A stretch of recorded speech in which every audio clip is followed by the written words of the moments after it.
Goa beauty Ileana బాగా open. ఇంతకు ముందు ఓ విషయాన్ని చెప్పడానికి కనీసం ఆలోచించేది, కానీ ఇప్పుడు మాత్రం మరీ స్పీడ్ అయిపోయింది. ఇదంతా బాలీవుడ్ నీరు వంటబట్టడం అనుకోవచ్చు, కానీ ఈమె ముందు నుంచి అంతకంటే స్పీడ్ అయిన గోవాలో పుట్టి పెరిగిన సంగతి మర్చిపోకూడదు. కొన్ని విషయాలను షేర్ చేసుకోవడంలో హీరోయిన్స్ సాధారణంగా గుట్టు పాటిస్తుంటారు. ముఖ్యంగా లవ్ స్టోరీలు, అఫైర్స్ విషయంలో అయితే ఎంత గుచ్చి అడిగినా అబెబ్బే అనేస్తుంటారు. కానీ ఇల్లి మాత్రం మహాస్పీడ్. ప్రస్తుతం తాను ఆస్ట్రేలియన్ ఫోటోగ్రాఫర్ ఆండ్రూ నీబోన్తో పీకల్లోతు ప్రేమలో ఉన్న సంగతి ఏమాత్రం దాచుకోదు. సరికదా, అతడితో కలిసి దిగిన ఎన్నో ఫోటోలను, అతడు తీసిన మరిన్ని అందమైన ఫోటోలను నెట్లో షేర్ చేసేస్తూ ఉంటుంది.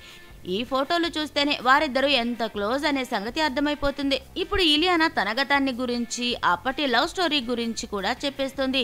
15 ఏళ్లకే ఈ భామ సినిమాలోకి అడుగు పెట్టేసిందట. అదేనండి, దేవదాసు చిత్రం కోసం ఈమె 15 ఏళ్లకే హీరోయిన్ గా మారిందట. అయితే షూటింగ్ 2 ఏళ్లు సాగిందంతే.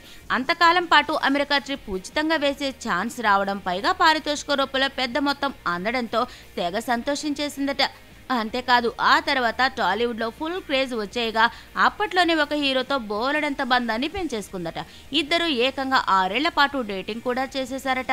ఇంతకీ ఆ హీరో ఎవరు ఇలియానా అని అడిగితే మాత్రం దానికి సమాధానం చెప్పడం లేదు. కానీ తన ఇంటర్వ్యూలో రామ్, రవితేజాలతో తను ఎంత క్లోజ్ అనే సంగతి చెబుతుంది. ఇన్నేసి సంగతులు ఓపెన్ గా చెప్పిన ఇలియానా తన 6 ఏళ్ల లవర్ ఎవరనే విషయాన్ని మాత్రం దాచిపెట్టేస్తుంది. ఎంత ఓపెన్ అయినా కొన్ని గుట్లు అలా దాచిపెట్టాల్సిందే, లేకపోతే లేనిపోని ఇబ్బందులు వచ్చి పడతాయనే విషయం ఇల్లీకి బాగానే తెలుసు. అందుకే ఆ ఒక్క విషయంలో మాత్రం ఇలా చాకచక్యం ప్రదర్శించేసింది ఈ గోవా భామ.